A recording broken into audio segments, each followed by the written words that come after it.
नमस्कार दोस्तों, स्वागत है आपका हमारे आर न्यूज चैनल में। आज तारीख है 22 अक्टूबर, दिन है मंगलवार। आज कार्तिक महाकृष्ण पक्ष की छठी तिथि है। आइए बात कर लेते हैं आज की हेडलाइंस की। हरियाणा में बढ़ते प्रदूषण से संकट, ग्रैप का दूसरा चरण लागू। सुप्रीम कोर्ट ने खारिज की केजरीवाल की याचिका, मानहानि मामले में होगी सुनवाई। दिवाली से पहले सोने चांदी की कीमतों में भारी उछाल। विभाग मिलते ही एक्शन में आए अनिल विज, स्टेशन अधीक्षक निलंबित। हरियाणा विधानसभा अध्यक्ष और उपाध्यक्ष के चयन की तैयारी। साक्षी मलिक का विरोध प्रदर्शन पर बयान, स्वार्थी दिखने से हुई छवि धूमिल। खुल्लर ही बनेंगे सीपीएस, प्रधान सचिव के आदेश जल्द। कांग्रेस आलाकमान के हस्तक्षेप पर अजय यादव ने इस्तीफा लिया वापस। ईवीएम में गड़बड़ी का मामला हाईकोर्ट ले जाएंगे भूपेंद्र सिंह हुड्डा। कोरोना नियम उल्लंघन पर दर्ज 1112 एफआईआर रद्द। सॉफ्टी आइसक्रीम पर लगेगा 18% जीएसटी। सकारात्मकता ही भारत की ताकत, उम्मीद भरी नज़रों से देख रहे पीएम मोदी। 4 नवंबर को बंद होंगे तृतीय केदार तुंगनाथ मंदिर के कपाट। सुप्रीम कोर्ट ने गैर मान्यता प्राप्त मदरसों के छात्रों के स्थानांतरण पर लगाई रोक। हरियाणा में दिवाली की छुट्टी 1 की बजाय 31 को। दिवाली से पहले हरियाणा और एनसीआर के शहरों में वायु गुणवत्ता संकट में है। गुड़गांव समेत 6 शहर देश के 20 पर सबसे प्रदूषित शहरों में हैं। भिवानी का AQI 279, रोहतक 283 और दिल्ली का 310 रहा।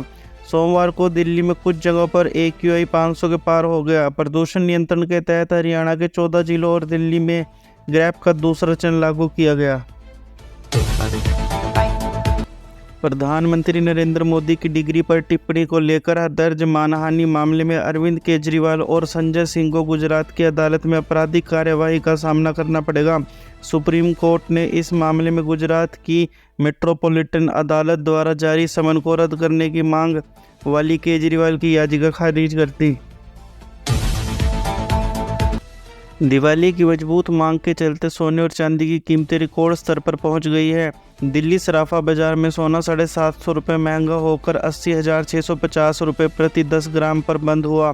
वहीं चांदी में 5,000 रुपये में तेजी आई, जिससे इसका भाव 1 लाख रुपये प्रति किलो के करीब पहुंच गया है। कैबिनेट मंत्री अनिल विज ने अम्बाला छावनी और करनाल बस स्टैंड का निरीक्षण किया। अम्बाला में शौचालयों से दुर्गंध और सीवरेज ओवरफ्लो पर उन्होंने स्टेशन अधीक्षक को निलंबित करने के निर्देश दिए। करनाल में बेतरतीब दुकानों पर महाप्रबंधक और ठेकेदार को फटकार लगाई। विज ने गलत खड़े वाहनों पर चालान के आदेश दिए और खाद्य सामग्री के सैंपल भरवाए। अधिकारियों पर भ्रष्टाचार के संकेत भी दिए। हरियाणा में 25 अक्टूबर को एक दिन का विधानसभा सत्र बुलाया गया है, जिसमें विधायकों को शपथ दिलाई जाएगी। भाजपा विधायक हरविंदर कल्याण अध्यक्ष पद के लिए प्रमुख दावेदार हैं। उपाध्यक्ष पद के लिए जींद की विधायक डॉक्टर कृष्ण लाल मिड्डा, घनश्याम दास अरोड़ा का नाम चर्चा में है। Pro tem speaker doctor Raghubir Singh Kadian भी होंगे, जो 7वीं बार विधायक बने हैं। ओलंपिक कांस्य पदक विजेता साक्षी मलिक ने कहा कि विनेश फोगाट और बजरंग पुनिया की एशियाई खेलों के ट्रायल से छूट लेने से बृजभूषण सिंह के खिलाफ विरोध प्रदर्शन स्वार्थी दिखने लगा। साक्षी ने अपनी नई किताब फिटनेस में इन घटनाओं के साथ अपने करियर संघर्षों का जिक्र किया। तीनों पहलवानों ने सिंह पर यौन उत्पीड़न के आरोप लगाए थे, जिसका मामला दिल्ली की अदालत में चल रहा है।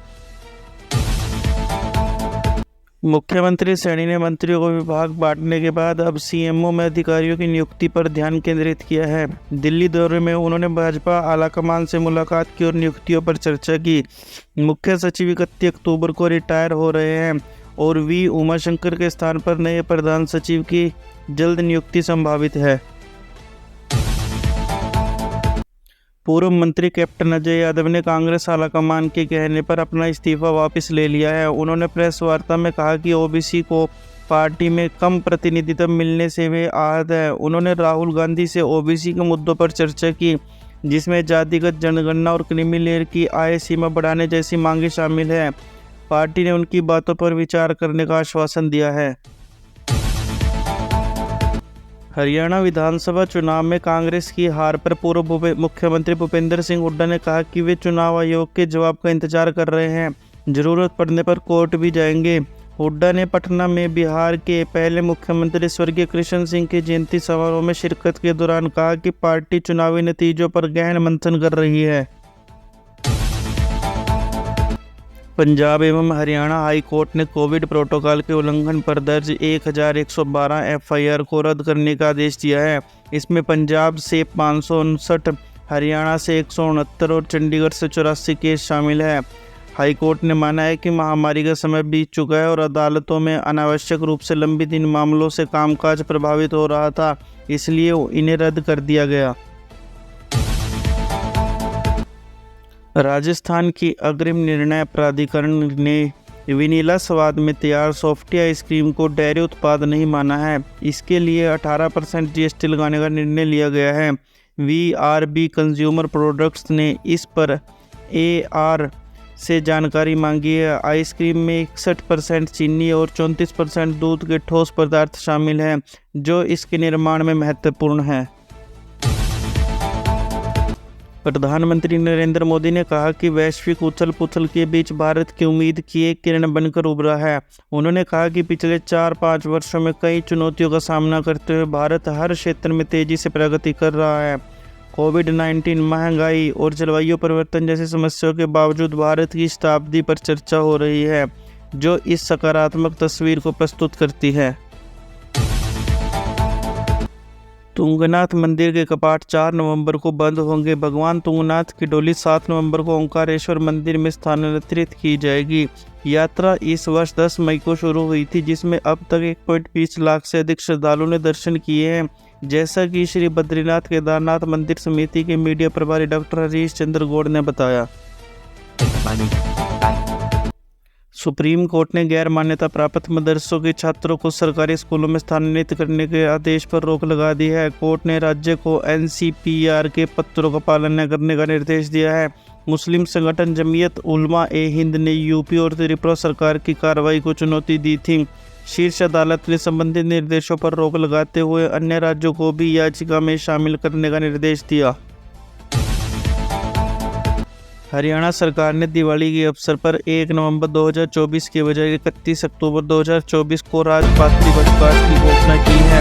इस संबंध में जारी अधिसूचना के अनुसार राज्य के सभी विभागों, बोर्डों, निगमों, शैक्षणिक व अन्य संस्थानों में यह अवकाश रहेगा। सभी संबंधित संस्थानों को नए शेड्यूल के अनुसार कार्य करने का निर्देश दिया गया है।